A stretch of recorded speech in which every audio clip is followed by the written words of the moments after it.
Good morning, everybody. Supply Chain for Dummies is the title of the book that I read when I traveled here.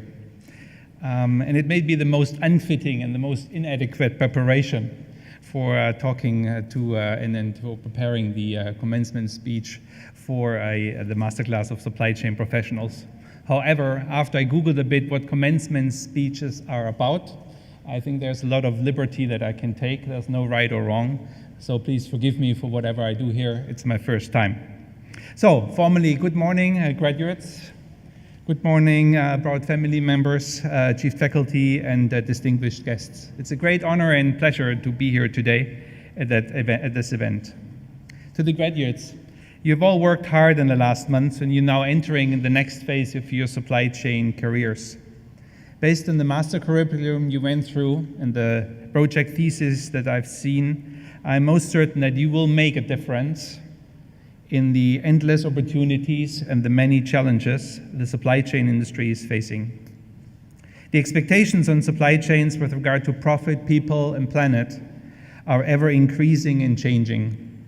As a consequence, supply chain management is certainly not for dummies, but it needs individuals and teams that will make a difference, and that it needs you. Following a short introduction, which actually was done, so I'll cut that short, so you'll gain a minute here. I wanted to cover three things in my speech here. One, set the context for today's supply chain management and environment. Second, outline how you can make a difference by applying your knowledge that you've obtained, and provide one small piece of advice for your future careers. Again, for introduction purpose, I'm originally from Germany. I worked 21 years in P&G, so one corrections, but time flies. And I'm currently responsible for procurement, operations, and innovation in global logistics.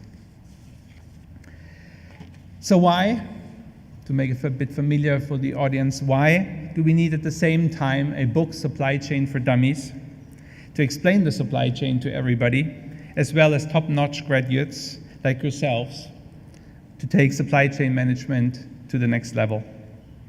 To calibrate all of us, a question to the audience that requires your participation. Who had breakfast this morning? Raise your hands.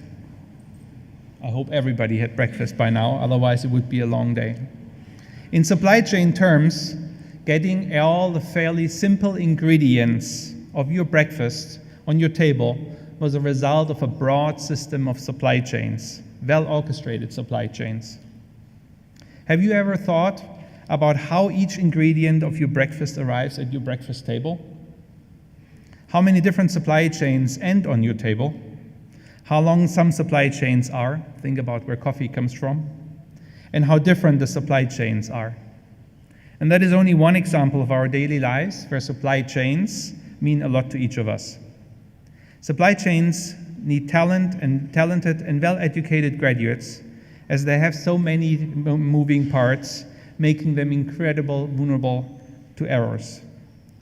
Going back to the breakfast example, if sugar is missing, you may either use a substitute or it may spoil your breakfast, even if everything else is at the table. However, in most industries, one small error or one missing component can snowball quickly out of control and potentially stop the supply chain altogether.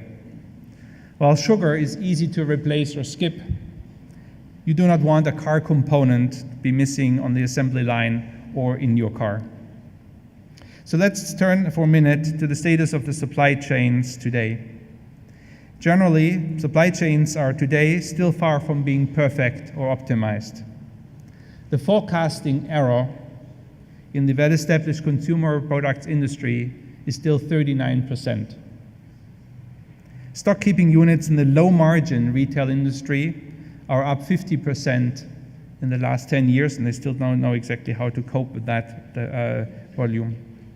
The manufacturing supply chains today still carry high inventory levels of average 70 days. These existing supply chain challenges are further escalated nowadays by demand uncertainty and volatility, globalization, escalating consumer expectations, and many new product introductions. Luckily, despite all these efficiencies, inefficiencies, and challenges, many supply chain experts have set time and sight on a long-term vision, one of the existing visions, I guess, which we call the physical internet. Imagine a world, like on your emails, where the physical goods travel like information. They travel flawless, they move between different supply chain participants without boundaries. They constantly optimize their routing themselves.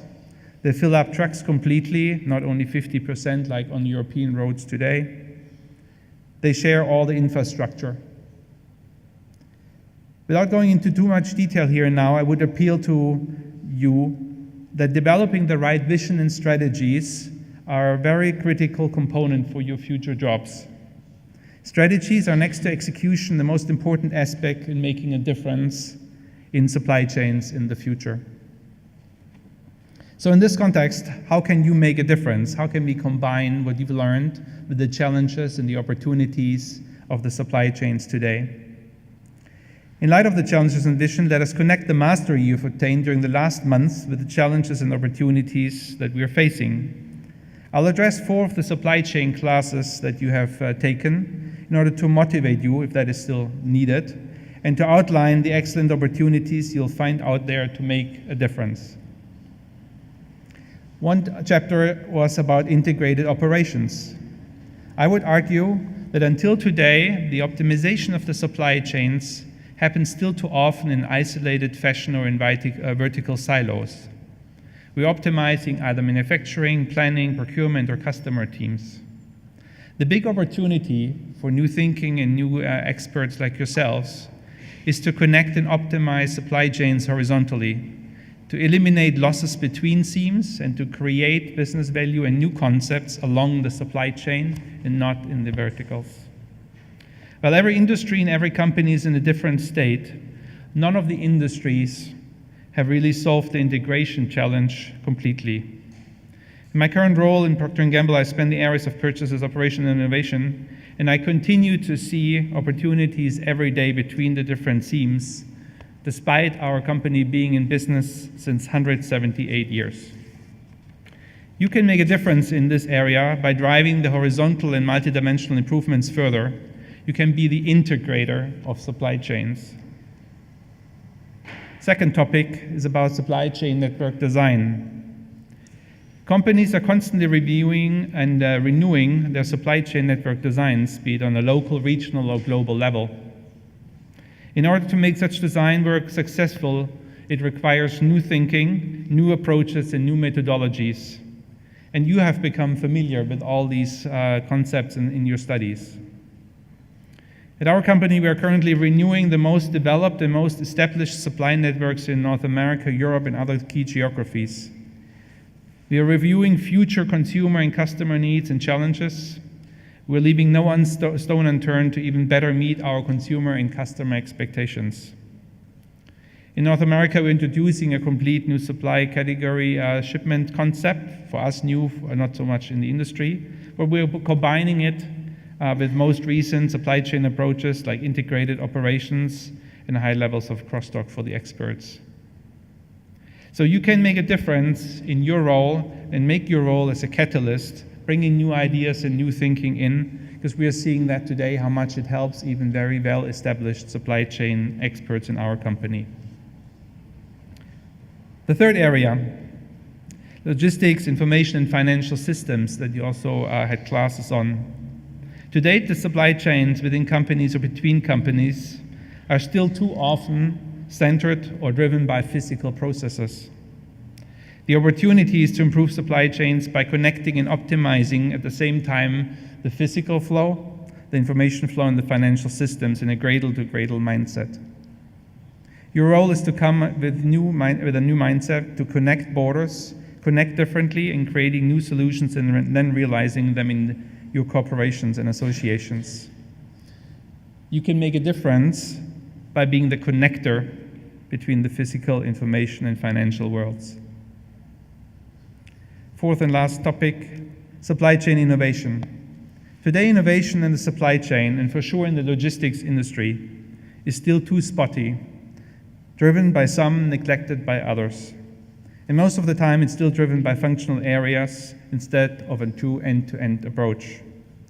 The opportunity is to create an innovation program and vision across the respective supply networks to engage everybody and to drive it forward.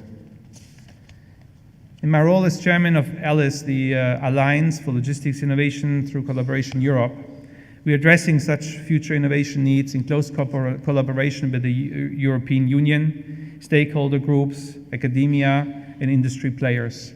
And ZLC is certainly a key player and partner in that.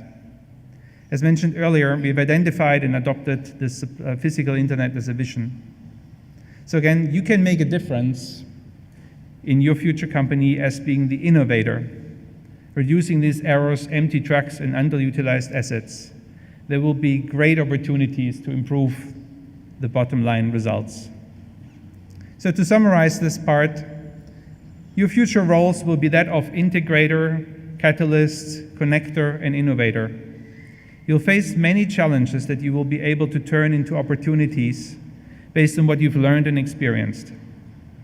Again, it is up to you to play these roles that I just outlined and to make a difference and to take supply chain management to the next level. Now, to close, or before closing, and as promised, one piece of advice that I would pass on after my 21 years in procurement and supply chain, which I think will be valid for all of your jobs and the corporations that you work in. You may have successfully completed, or you have successfully completed your bachelor degree. You had hopefully successful years at some corporations and associations, and now you have successfully graduated with a master's degree for engineering and logistics and supply chain management. Yet, and never forget, you may never stop learning and developing yourselves. You're graduating today to enter an ever-evolving world of lifelong learning. In whatever corporation association you start or continue tomorrow, you need to continue to evolve and educate yourselves. You can learn from anybody, any place, any time. I had great colleagues retiring early, far too early, because they stopped this process. During the first years of my career, a very esteemed colleague left the company early because he couldn't adopt the use of a computer. Now, today, we won't be able to imagine what the expectations of you are in 10, 20, 30 years, when some of us are maybe retired. But I promise you, there will be blind spots that you will not look at if you don't continue to learn and educate yourself.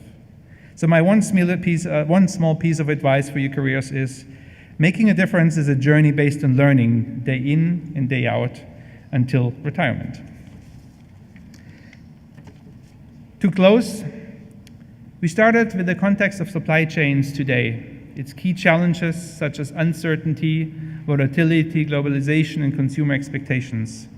We covered how your newly acquired knowledge will be able to turn these challenges into opportunities. Becoming an integrator, a catalyst, a connector, and an innovator, as well as a learner, will enable you to advance yourselves in the supply chains of the companies you work for. Doing this well will not only allow you to make a difference, but it will take the supply chains and logistic areas you work in to the next level. So for that, I wish you all the very, very best. Keep on learning, and congratulations.